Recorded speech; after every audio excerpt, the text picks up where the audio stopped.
Torah this year is entitled The Tragic Descent of the Zakain Mamrai, the rebellious elder.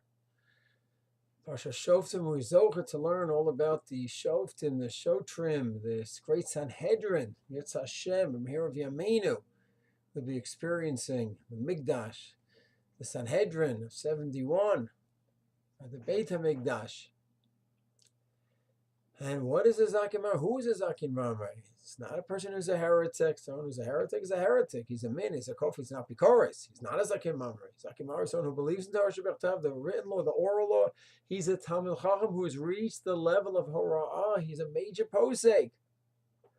Can be a great man. And what happens?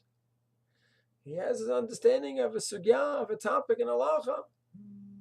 So he doesn't immediately become a Zakain Mamrai if he argues with the Psak of the Beit Din. It's not that simple.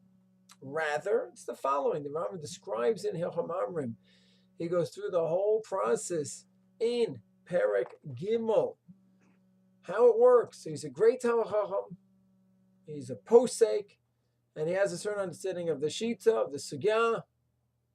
He goes to the Beit Din, the local Beit Din says, no, that's not the way it is. This is the Psak. He argues. So he's not a Zakain Mamrai yet. No one touches him, no one kills him.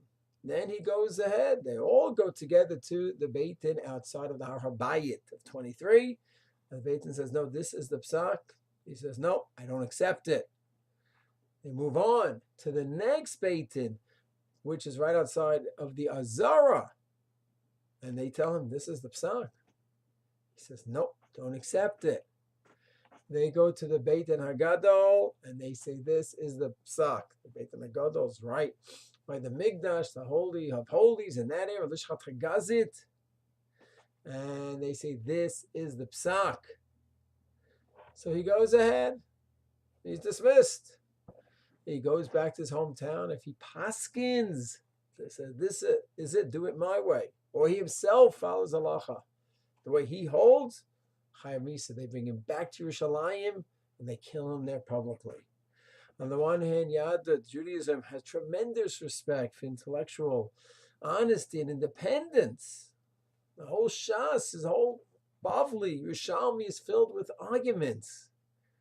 Shammai, Hillel, Rav, Shmuel, we love great intellectual debate. But as much as we love intellectual debate, we need to have a unified system. Right now, we are limping. We are handicapped. Where each town, each rabbi, each shul follows his rabbi. But the idea of having a Sanhedrin, which unifies the whole nation, that trumps everything. So the rabbi is allowed to think, I really think I'm right.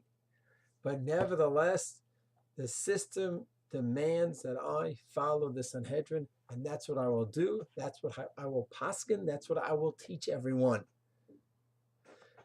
And if he cannot do that, he cannot understand that he must go ahead, and he could accept the way he learns the sugya, the topic, but he must go ahead, and he himself subscribe to the Beit Din, the Shita of the Beit Din, and give over the Shita of the Beit Din to everyone. That is psak. He cannot have that humility and understanding that he needs to perpetuate a unified system.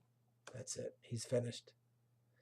So that's the tragic story of the Zakain Mamrai, where we, Yetz Hashem, will have that unity in Klal Yisrael, and in Yetz Hashem, everyone will understand that they must subscribe to that unity. Shalom.